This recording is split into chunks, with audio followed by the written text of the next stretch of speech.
Você com certeza já viu uma notícia desse tipo aqui, não foi? Mas a verdade é que esse tipo de matéria com títulos tendenciosos e sensacionalistas, ao invés de esclarecer ao leitor sobre a importância de procurar um profissional capacitado e seguir ali à risca as orientações pré e pós-operatórias dadas por ele, acaba causando um pânico, tá? Fazendo com que muita gente deixe de procurar o atendimento, tá? Então hoje, como cirurgiã dentista, especialista em extração de sisos, eu gostaria aí de bater um papo com você e esclarecer algumas coisas sobre essas questões, tá? Sobre esse assunto que tem aí repercutido muito nos últimos dias.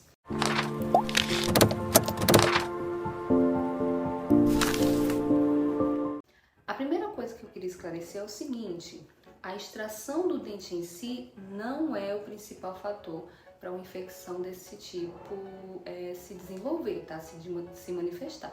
Muito pelo contrário. Há casos que, se você não remover o siso, você pode também ter esse tipo de infecção. Mas ainda, uma simples cárie, tá? Um simples dente cariado pode desenvolver o mesmo problema, tá? A pericoronarite, por exemplo, é uma inflamação que ocorre no tecido que circunda um dente ali, principalmente os sisos. E o tratamento envolve geralmente a extração do dente acometido, que, se não realizado, pode infeccionar.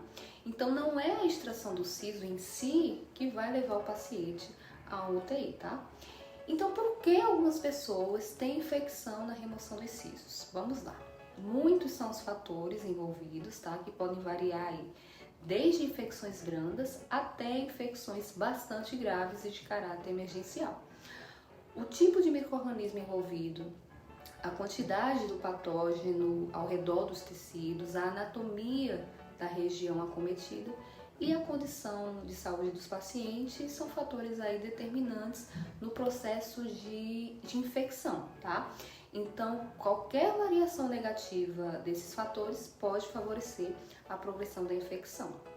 Infecção essa que a gente chama de angina de Ludwig. E é sobre ela que eu quero falar um pouco, tá? Pois com certeza foi o diagnóstico da maioria desses casos aqui descritos. Então, como é essa condição, né? Do que se trata essa condição? Bem, a angina de Ludwig é uma infecção grave e potencialmente fatal que afeta aqui a região da mandíbula, tá? E do pescoço, exatamente. Uma das áreas onde estão contidos os nossos sisos inferiores. Lembra que eu falei que um dos fatores é a anatomia? Então, ela se caracteriza pela inflamação e um acúmulo de pus nos tecidos profundos dessa região, tá? Mas o que causa de fato a angina? A causa mais comum é a infecção dentária não tratada. Isso pode ocorrer devido a uma cárie profunda, uma infecção no canal radicular ou uma infecção na região de um dente extraído. Então, se a infecção ela não for tratada adequadamente, ela pode se espalhar ali para os tecidos adjacentes, tá? Resultando então na angina de Ludwig. Mas é só relacionado ao dente? Não. Em alguns casos, a angina ela pode ser desencadeada aí por um trauma na região da mandíbula e pescoço. E isso pode ocorrer tanto por acidentes, ferimentos por arma branca ou até aí outras lesões que causam aí permitem a entrada de bactérias na área, tá?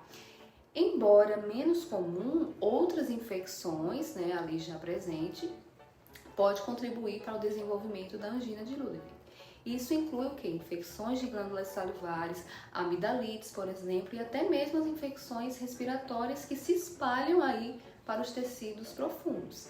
Então eu volto a repetir, tá? Não é a extração do dente em si que vai causar uma inflamação. Quando a gente extrai um dente, a gente acaba causando um trauma na região que normalmente vai desencadear ali um processo inflamatório. Por isso que a gente faz uso de anti-inflamatórios no pós-cirúrgico, tá? Mas se no meio do caminho houver aí uma variação negativa dos fatores que eu citei anteriormente, pode-se iniciar então uma infecção. E toda infecção, por mais branda que seja, ela precisa ser tratada, tá? É importante ressaltar que a angina de Ludwig é uma condição séria, tá bom? Requer atenção médica imediata, por isso a gente precisa estar atento aos sintomas que vão incluir dor, inchaço na região da mandíbula e do pescoço, dificuldade para respirar, febre, um mal-estar em geral e a dificuldade também que o paciente tem em abrir a boca. Então, se você passou por um procedimento de extração ou tem algum dente aí com a cárie ativa e tiver algum desses sintomas, acione o dentista e procure assistência médica imediatamente, tá? O tratamento geralmente vai envolver uma combinação aí de antibióticos para combater a infecção, a drenagem cirúrgica do pus acumulado e também cuidados de suporte para aliviar ali os sintomas, tá bom? Diante disso, gente, é muito importante lembrar que a prevenção é fundamental. Ou seja, a consulta inicial é uma das principais, é uma das etapas mais importantes do tratamento, tá? Porque é nela que será feito um levantamento do histórico médico e odontológico do paciente e será solicitado exames de sangue e radiográficos, que é obrigatório para planejar a remoção do dente, tá? Não negligencie essa etapa. A responsabilidade ela é compartilhada, a gente tem que entender que é compartilhada. O paciente ele precisa entender que não é um procedimento banal, deve seguir todas as orientações pré e pós-operatórias, sobretudo sobre a higienização da área operada e do uso também das medicações prescritas, né? A maioria dos indivíduos que passam por extração de siso são jovens saudáveis e às vezes por acharem que se recuperam rápido, não seguem ali a posologia prescrita, interrompem a terapia medicamentosa. Então não façam isso. Existe um motivo para usarmos o medicamento por determinadas horas e dias, tá? Em contrapartida, o cirurgião ele vai precisar também acompanhar toda a recuperação para dar ali toda a assistência até a completa cicatrização, tá? Então, eu faço um apelo a você que está assistindo, tá? Não faça uso de antibióticos sem a devida prescrição, porque isso pode custar a sua vida, ok? Então é isso, pessoal. Eu espero que esse vídeo ele tenha sido informativo e tenha ajudado você a entender o que pode causar esse tipo de infecção, tá? E que isso possa ficar claro de uma vez por todas que a remoção do dente não é um potencial risco de infecção. Então, se você estiver, claro, sob os cuidados de um especialista e seguir ali as orientações dadas por ele, tá?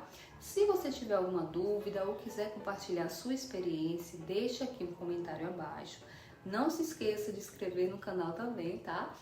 E para que você possa aí receber mais informações sobre assuntos como esse, tá bom? Então, até o próximo vídeo e muito obrigada!